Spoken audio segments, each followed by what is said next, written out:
Hey out there, survivors. How are you all doing? Welcome to another Artist Spotlight interview. Today, I'm chatting to somebody that it's awesome for me to be doing this because this artist was the first person I featured on my Community Spotlight as part of my news episodes way back when, and that is Petrichor Crown. Also known as Jack, Bear Jack, as I know you on Twitter. You probably have a real name, but that's just what I know you as. Welcome, Jack. Thanks for having me, Paddy. Oh, God, so good to be here. Yeah, I'm ecstatic. As I say, I just remember, like, when I saw that Hunter Gamma, it was the art piece you did, I was like, oh my God. That was what actually inspired me to want to do the Community Spotlight, if I'm being totally honest. That's amazing. But it was just because I saw it and I went, oh my God, there's so many cool, people, talented people out there in this industry, or not even in this industry, in this community. And I was like, they deserve to kind of be getting, because I mean, while I'm not a big channel, it's just a case of, it's for me, it's never been about how big you are. This sounds dodgy. It's about being sure, you know what I mean? Like, being able to help where you can. Every little helps, that kind of thing. Sure, yeah, I definitely agree. But yeah, Jack, if you could tell us a little bit about who you are and what you do. Well, for starters, you're the first person I've done an interview with who can say Petrichor Crown properly. Yes! I've been practicing, I'm not going to lie. Awesome. I don't blame you. Terrible word. My name's Jack. I'm a 23-year-old concept artist and freelance illustrator from the UK. I'm based in England. And I'm currently working for SKC Games. Ooh, very cool. As I say, it was funny because, again, we've known each other coming up on around about 3 months, I think, is when I started the channel. And as I say, you were the first news episode, Community Spotlight I did. So yeah, about 3 months. And I did not know you were kind of working in the industry. So when I saw that post go out, I was like, ooh, this is super cool. Got to get Jack on to chat. I mean, I love, because I am crap at art, right? Like, I am rubbish. I'm a filmmaker, so my art is through, the frames of a camera. Like, that's how I like to tell my stuff. But at the same time, if I've ever worked with people who are like, could you storyboard that out for me? I'm like, trust me when I tell you, you do not want me to, because it will make it more confusing than me just trying to say it. So I find that I'm always super, super blown away and impressed by artists, because it's just something that I cannot do. Like the range of stuff you did, I just need to point this out, actually, just a little kind of extra addendum to our origin story, is that I had featured you on the show, and then about 3 weeks later, I was trying to get stuff for another Community Spotlight, and I saw this completely different style art piece to the Hunter Gamma. I saw this, which is one of my favorites to date, which is the Resident Evil dogs. What would Resident Evil characters look like as dogs? And I was like, I saw that on Facebook. We had met on Twitter, and I was like, oh my God, who is this? I need to feature this in my show. And you were like, yeah, it's me. Man of many faces. It was amazing. I was not expecting that at all. And then it was just like, and then I had that moment of like, ooh, do I repeat people? And I was like, it's not, who cares? It's about the art, and the art is so different. But yeah, like, just your skill set's amazing. But we will get on to talking. Actually, no, we'll jump straight to that. Could you tell us a little bit about the kind of artwork that you do and your kind of creative process, which I've seen a little bit of on Patreon, but I'd love to hear you talk about it. Oh man, there's just so much. I've been doing art pretty much my whole life, and I just can't settle down on one thing. So you'll see me painting on watercolor, on envelopes, doing marker, inks, digital, all sorts, but I don't know, I just can't narrow myself down to one thing. Yeah, there's just so much inspiration out there. It's amazing, because like when I used to be part of a game development company myself a long time ago, and our artists primarily use those kind of, they're Japanese markers that look like watercolor. Oh yeah, I know the ones. Yeah, and like his stuff when he'd use those, I was like, this is unreal. Like it's just, and Sure. I never even knew they existed before he started using them because, as I say, not being an artist, I do even that stuff is kind of stuff is a world away from what I know. I know crayons and coloring pencils and markers. You know. That's what I love about Twitter and things, because I can reach out to people who aren't in the art community and just help them to appreciate and maybe find a new hobby or a new passion. I know a couple of people have been inspired because I've started sharing my process on there, and like I'm always willing to help and do tutoring and stuff.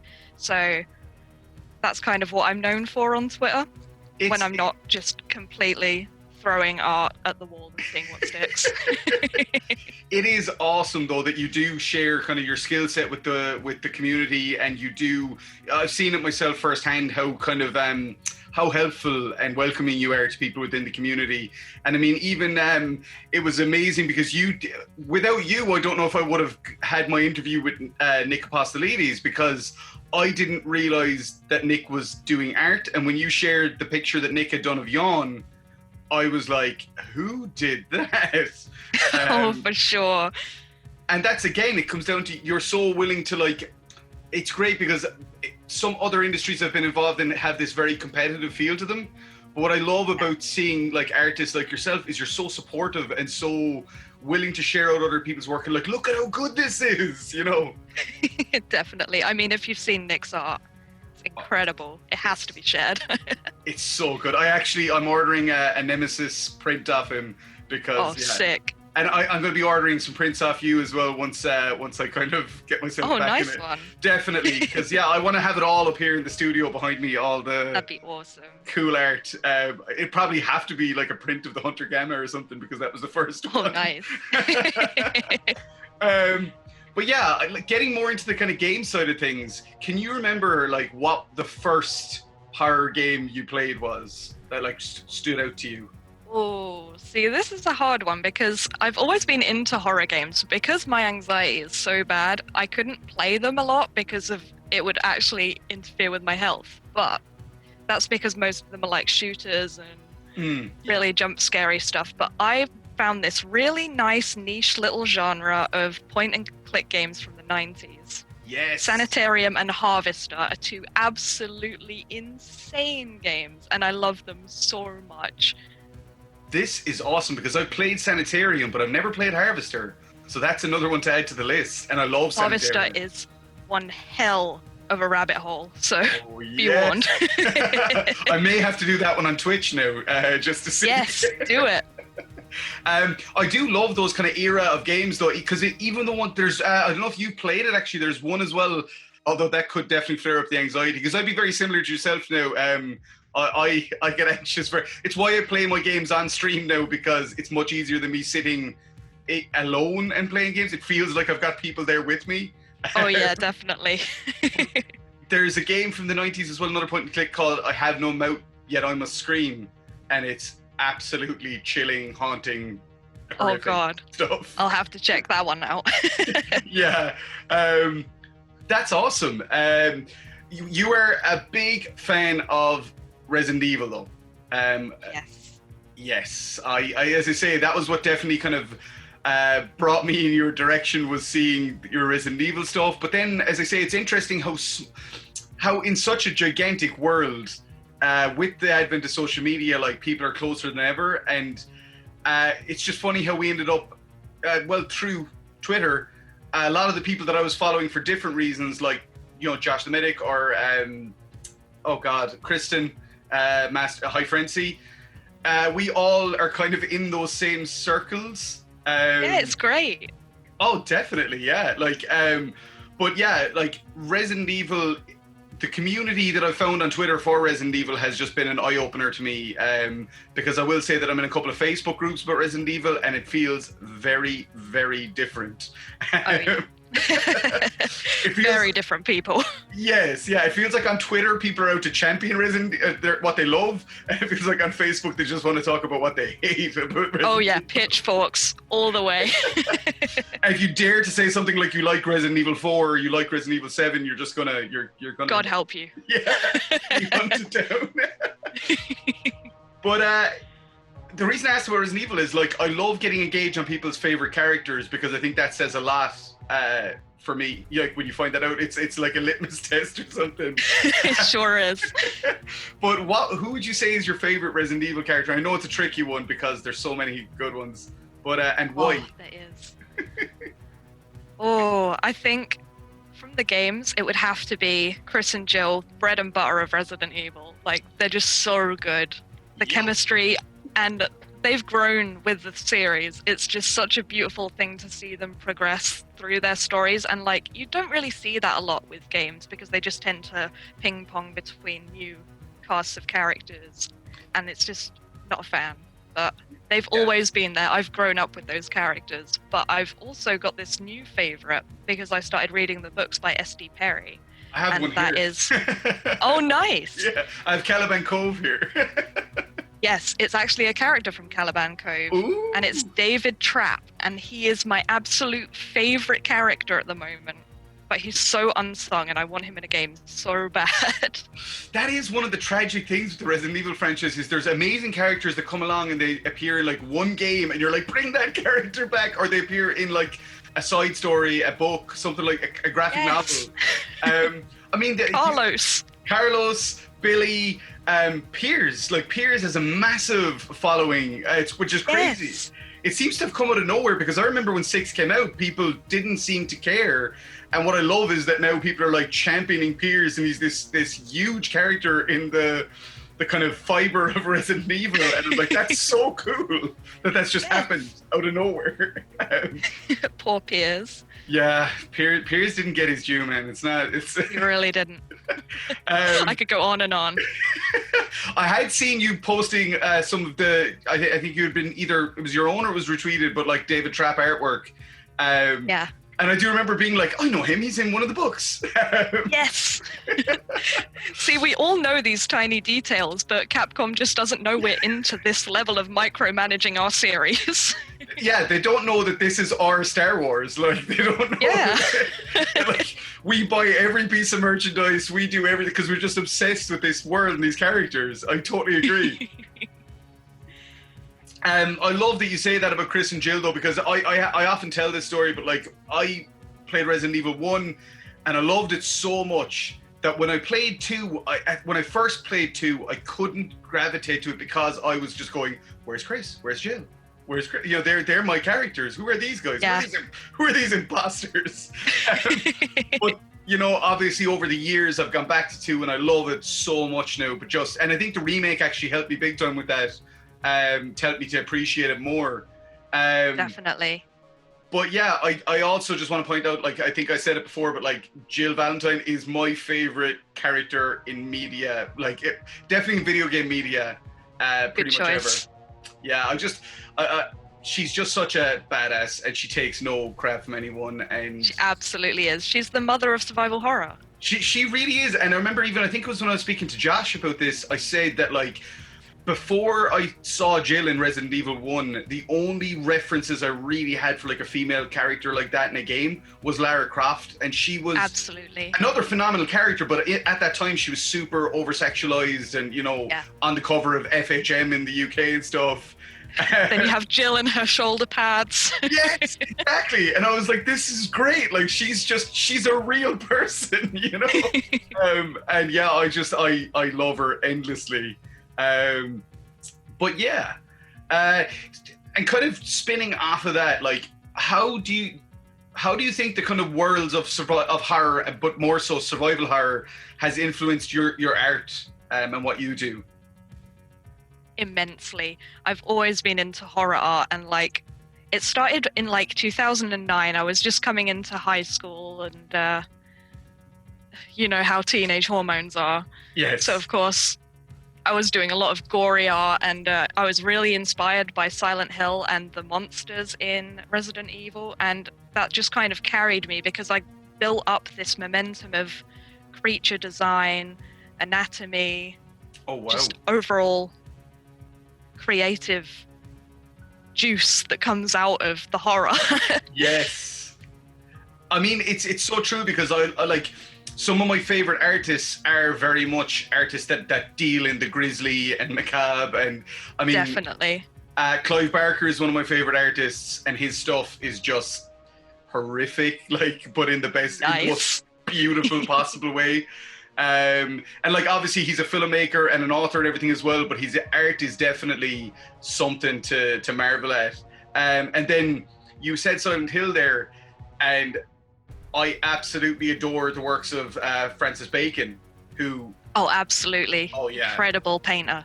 just so damn good. I've been to the Francis Bacon Museum in Dublin, and I just loved it. Oh, lucky. Yeah. But when this quarantine thing is over, come on over for a visit, and we'll go to the Yes. Francis Bacon Museum for a trip. Sounds It'd be good. awesome. But Paddy yeah, vlogs. yep, that's it. But I did love. I remember I had a strategy guide for Silent Hill 2, and when I was looking at the art in it, I was like, "This is literally a Francis Bacon picture come to life." Like, It's incredible.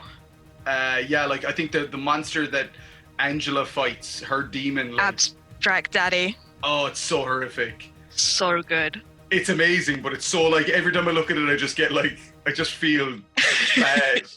I feel you. The bad touch monster. Yes, exactly. And even just like those inverted, where it's like legs and legs. And Oh you're like, god, yeah. it's just all this weird, like, the desires of people made manifest. It's crazy. But yeah, you spoke a little bit at the start as well about, like, that you work for a game studio.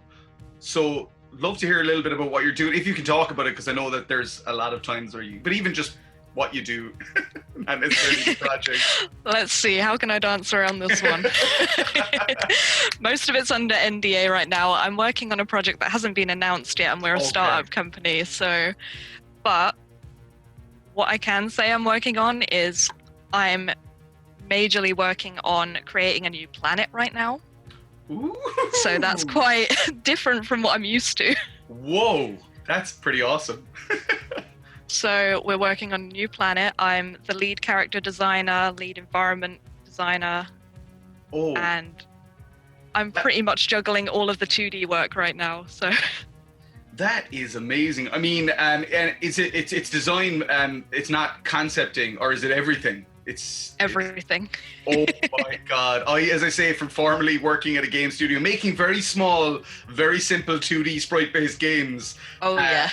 I know the amount of work that goes into even the smallest stuff. So that's terrifying. It is a lot. But wow, what an opportunity as well. That's gotta feel so cool after all the years spent, like, you know, honing your craft and doing what you do. It must be so cool to be like, I am taking on this thing, you know, this Oh, definitely. I mean, I've been in the industry for a couple of years now because I started out with game development in college, and that's how I got the job at SKC, because it's my boss's son who went to school with me. So I kind of got into contact with him that way. And I've got contacts with Jagex, Sony, Ninja Theory, wow. all sorts of industry figures like that. And when you get talking to them, they're just so easy to talk to.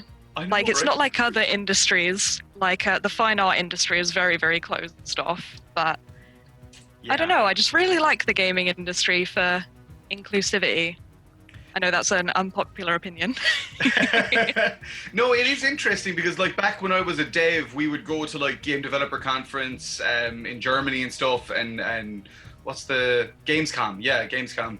And, like, I always found that, like, I would run up to someone like David Cage and just be like, "Hi, I'm Paddy Murphy. I'm a huge fan of yours from Ireland," and he would just be like, "Oh, cool. What games do you like?" And we just start talking, and I'm like, oh my god, like, these guys are all just nerds as well. It's great. Like, we're all just in this for the same reason, because we just love Absolutely.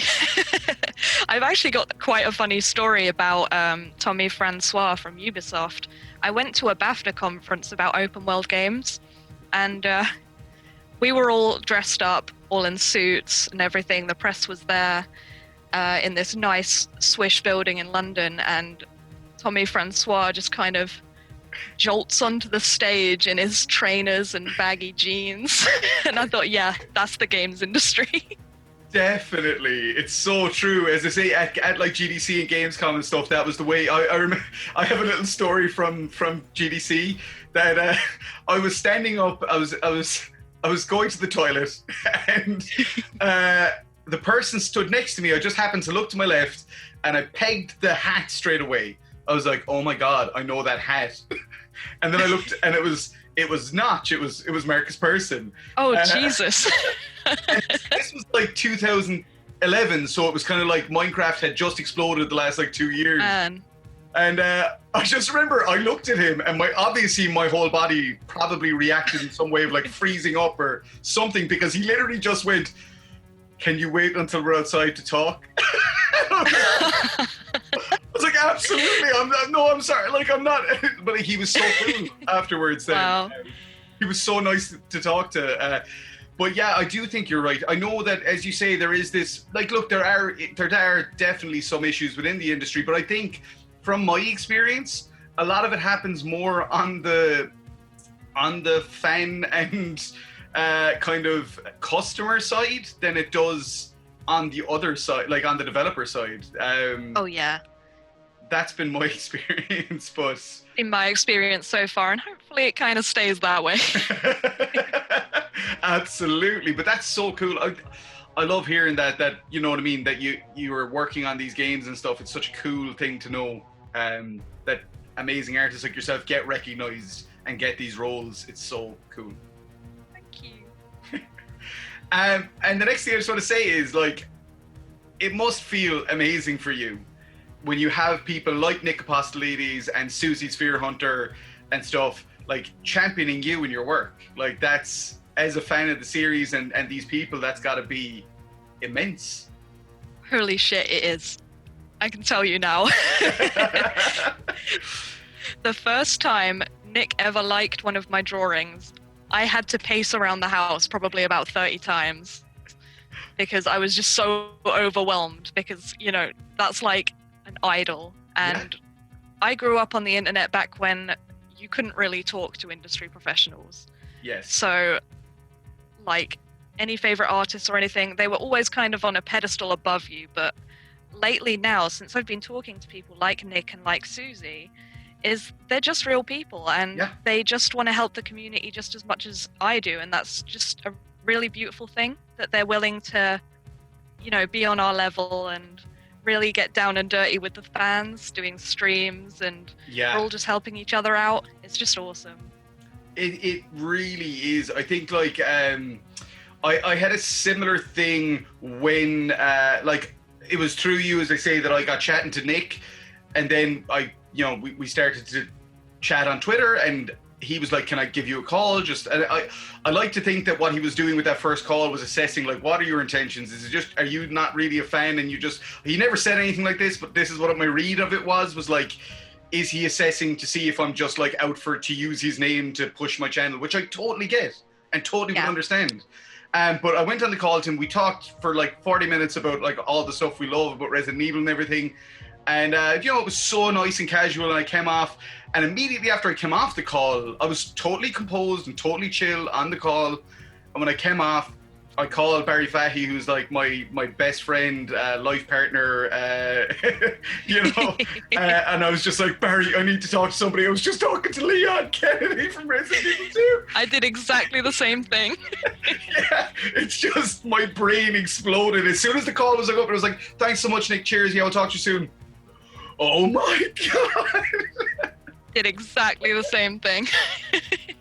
I have Tourette's too, so it was just literal screaming for probably about an hour. Wow.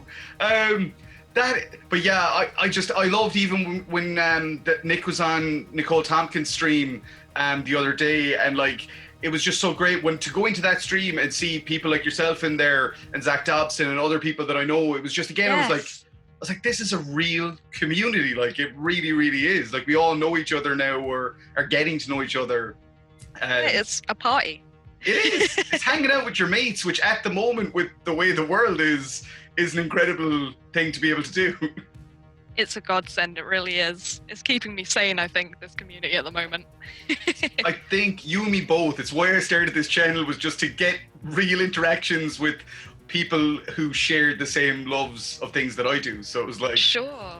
And now that I've done it, I'm like, even when the world does slowly return to some semblance of normality, I'm like, I'm not going to kind of stop doing this, because it has kind of broadened my worldview of like, I'm not, it's not just the people in your physical community around you that matter. It's the people that you meet over these shared loves and shared experiences. Yeah, I agree. I just think that's so cool, though, as I say that, that you have people like Nick and Suzi championing you. I do think that is wonderful and deserved. Earned is the word I like to use. Thank you. It really means a lot. The next one, and this is the. So right, I have 2 kids, and if somebody asked me something similar to this next question, it would be so hard, because oh boy.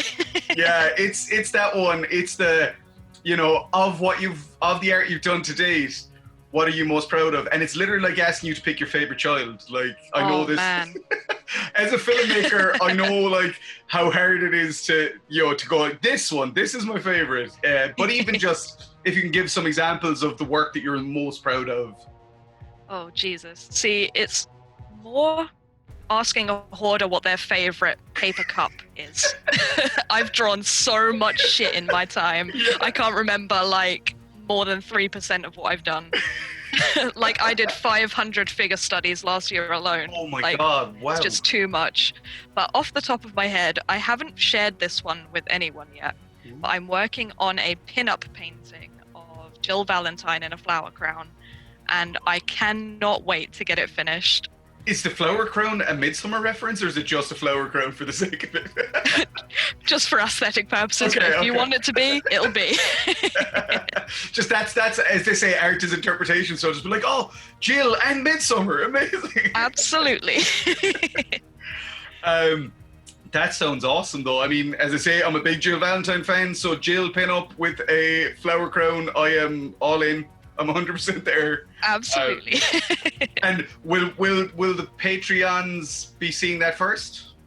They absolutely will. Yes, I'm happy to be a There's a sketch on there right now. Oh crap! I'm terrible for checking it up. That's my problem. I get so many notifications that, like, because I'm a patron of a good few stuff. Of a good few people, so I'm terrible for. I get like a bazillion Patreon notifications in my email, and I'm like, yeah, I'll check Patreon in a bit, but like, and then I'm exactly the same. But I will definitely check that out after this, because and that is one thing I'll say here actually, is that if you like the art that you've been seeing throughout the interview, head on over to Petrichor Crown at Patreon and support. I do, and I encourage other people to, because you get to see the art, first, and you also often get to see the art being created, which is amazing. I know that Nick was super impressed with that, like with the whole art, like watching the artistic process play out. And again, as somebody who has no artistic talent, I am too.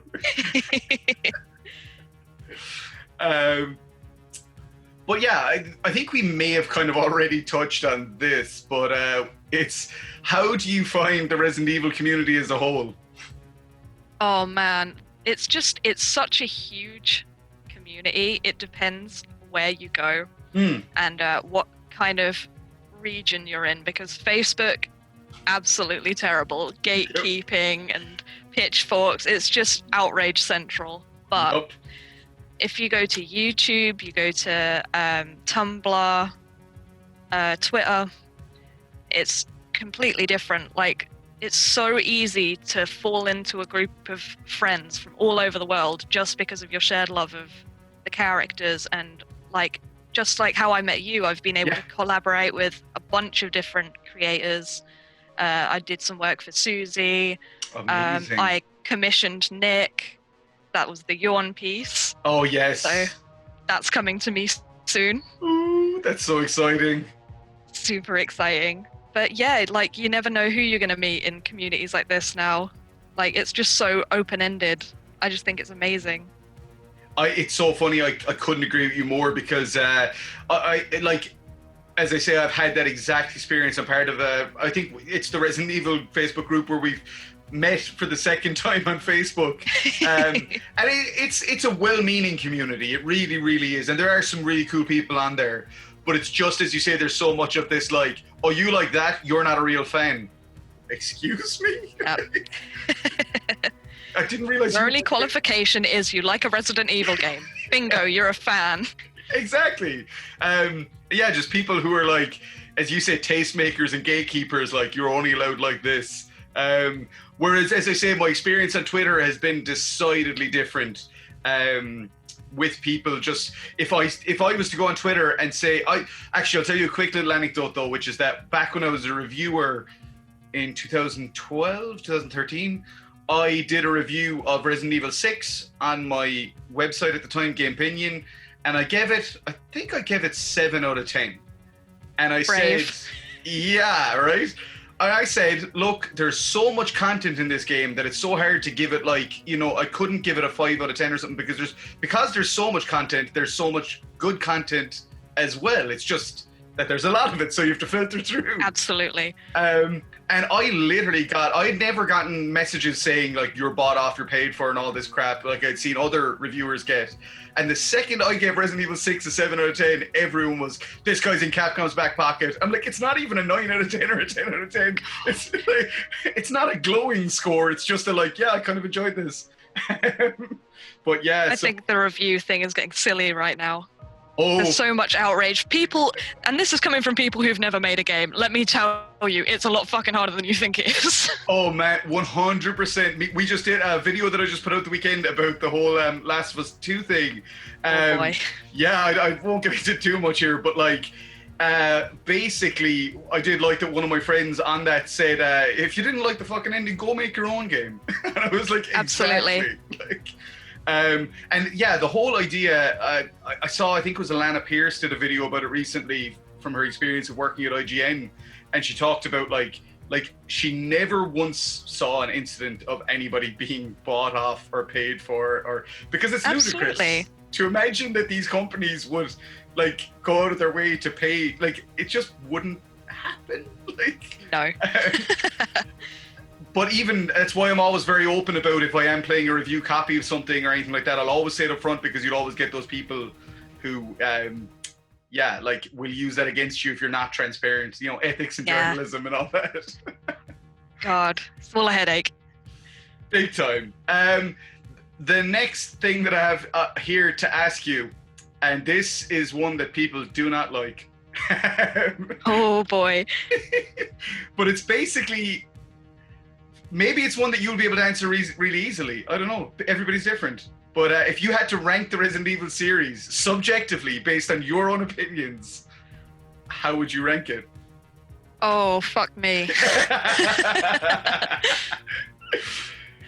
Really unpopular opinion, but I would stick Resident Evil 7 right on the bottom. Oh, what? Right on the bottom? Right at the bottom. Not a fan. That's cool. I'm not like, how dare you? I love getting different opinions. I love hearing this stuff. Yeah, well, I was talking about this on my stream, and I think it's just because it's in first person and not because, it's not my Resident Evil, this isn't Resident Evil.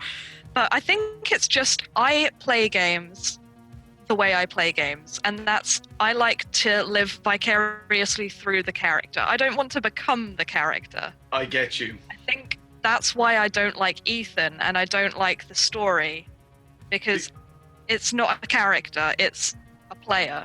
It's an avatar, yeah. It's basically like just you plant yourself onto it. And that is one of the most well-reasoned kind of things I've heard of it. It's not just like, Ethan's dumb, hate Ethan's bad. But yeah, as I say, right, I love, because it would be like number 2 on my personal list, so I love that these things can be so divisive, but it all comes down to personal preference, and as you say, definitely. I do wish, I when I did the Resident Evil 8 survey questionnaire, I just put on it, please just put in a toggle. That's all it would take, man. A toggle to flick between them, which you can do with the mods on PC version of the games. Just allow people the choice to pick first and third. It would make because it's it's not even like a preference. Some people physically cannot play first-person games. Yep. And if you don't have VR, the experience isn't as good anyway. Yeah. And some people will miss out on an entire main title because they get motion sick and cannot play it. And yeah, again, like with the VR, it is. I mean, imagine, like, God, I hope it would never happen. But if they made one like VR mandatory, you're going to end up in a situation where they're like, this is the only experience, it's the only way to have it is in VR. Again, you're going to alienate so many people who can't stomach VR, who physically can't. But yeah, I definitely just think that, like, I mean, one thing I will say about, I mean, I don't want to get sidetracked talking about The Last of Us 2, but all I will say is their accessibility options are so good that, like, I look at some stuff like Resident Evil and I'm like, how hard is it to put in a toggle button, lads? Like, I've worked in the industry, like, I know that at that point you're moving a camera, you know what I mean? I agree. And it just, as you say, it would just be so much more inclusive to people who don't, because one of my best mates still hasn't played 7, huge Resident Evil fan all his life, hasn't played it, and he's like, I just don't like first person. He was like, I choose not to play first person games in general. Full stop. Yeah, I think it's a needless isolation. Yeah. And like, again, there are the people who love it and it's super immersive for them and they love to project themselves into that role. But as you say, if we could minimize that barrier so that everybody could get some kind of experience out of it, it would be great. Couldn't agree more. But okay, so Resi 7, boom, it's down, it's on the floor. Where do we go right from on here? The floor. God, there's so many games. So you only have to do like main series titles and whatever if you want, like. Oh, right. Okay, followed by 7 would probably be 4. Okay, as much as I love how campy it is. It is. It's glorious in that way. Very glorious. Then it would have to be 5 because I love the story, but I hate that it's just in like a personality lacking Dust Bowl of an environment. True. There's so much you could do with that environment, and it just really wasn't utilized at all. And I didn't like the co-op or anything, so I'd probably put 6 just on top of 5. I like to hear that, as I say, because I'm kind of a little bit of an advocate for 6. Like, I always try to just say, look, guys, seriously, I think you're thinking this is worse than it was. Go back and replay it. It's really not that bad. I mean, it was a lot. There was a lot of that game. Like, after the 3 campaigns and you get the Ada ones, you're like, oh my god, oh jeez. Oh god, yeah. But it's like, it's having too much cake. Is that really a problem?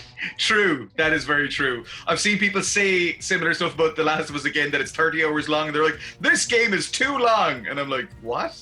What? Then you've got, oh, this game is too short. $60 for this. The Goldilocks effect. That's what we should start calling it. Absolutely. This game is too short. This game is too long. Is there Looks at a 90s game. This game is just right. Nostalgia glasses on. So true. So yeah, we've got 7, 4, 5, 6. Cool. God, then it'd be 3. But remake 3 right at the 3. top. 2, and then 1 remake, holy grail of survival horror. Absolutely.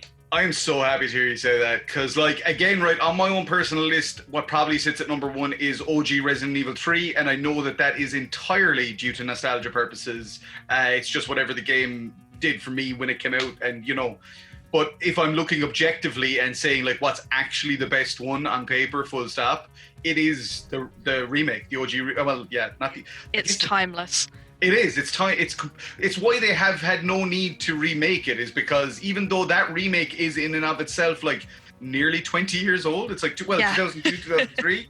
It still holds up. It's gorgeous. Those pre-render backgrounds are stunning. Character models.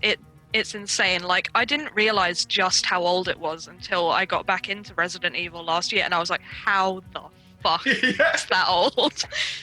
I'm sadly old enough that I remember, like, when it came out, and me and my friends, like, went to, you know, bought it for the GameCube, came home to play it, and one of my friends, you were talking about the kind of experience of anxiety with these horror games, he got such anxiety from watching me play the game that he was like, I just have to call my mom and go home. I can't sit here and watch this. I agree. Crimson heads. Yeah, it was entirely. But even it was like, if I missed shots, if I was trying to shoot something and I like missed a couple of rounds, he was like, oh my god, what are you doing? What are you doing? He was having he eventually just got up and was like, no, I've got to go home. I'm sorry, I can't. And I was like, this is amazing. This shows you that this is a real horror experience. Yeah, I think it is. and even voice acting. The voice acting is phenomenal as well. I agree. Yeah, it's definitely, it definitely deserves to be at the top. As they say, people have personal preference that's based on a bunch of reasons, but like it deserves to be right up there at number one. Absolutely. Awesome. So I mean, I think that's kind of the end of all my of the questions that I had. But I just want to actually first I'll just say, like, can you let people know where they can keep up with you? I'll drop links in the description and stuff. But Oh, for sure. Yeah. I'm mostly active on Twitter if you want to see me word vomit about Resident Evil all day and all night, because I just do not sleep. I'm also on Twitch, Patreon, DeviantArt. Basically, if you Google Petrichor Crown, I'm probably on it. I have a YouTube channel. I have all sorts. I'm just not very decisive on what I want to do, so I do everything. There's a reason that I think we got along very well from right out the gate. It's because we're very, very similar human beings. Definitely. Because yeah, that is me as well. It's like everyone that question of what do you want to be when you grow up. I mean, I'm now 36 and I still have no idea if I ever want to grow up. I just want to keep doing all the stuff that I like doing. I agree, pal. That is awesome. I will drop those links for sure for where people can check you out, because I definitely, and I'll just say once again, because I know how hard it can be as well, for like, I'm terrible at kind of plugging myself. But I really urge you to go and check out Jack's Patreon and just donate the smallest amount, whatever it is, whatever you can afford, because stuff like this that helps artists is so valuable. We finally live in an age where artists of all forms, filmmaker, artist, game developer, whatever, people, they have a direct line to people who can support them, instead of having to go through an art house or a distributor or whatever. We can actually just reach people directly. So if you like cool art, and also on top of that, very cool survival horror art, support Jack on Patreon, I'll say. I really appreciate it. Thank you so much for having me on. Oh, look, no problem. This was absolutely my pleasure. From the day that we started chatting about all this stuff, I've been excited about when we'd get to sit down and have a good old chinwag. Definitely.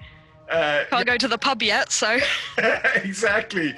And like, this will probably be not the last time that we do so, because there's still so much I'd love to ask you about other stuff, other games, other art. So I'm sure there could be a time in the future, maybe when the mystery project is announced, we might have you back on to chat about that. Oh, I'd love to do that. Awesome. Excellent. We've got it all set up already. Perfect. Wicked.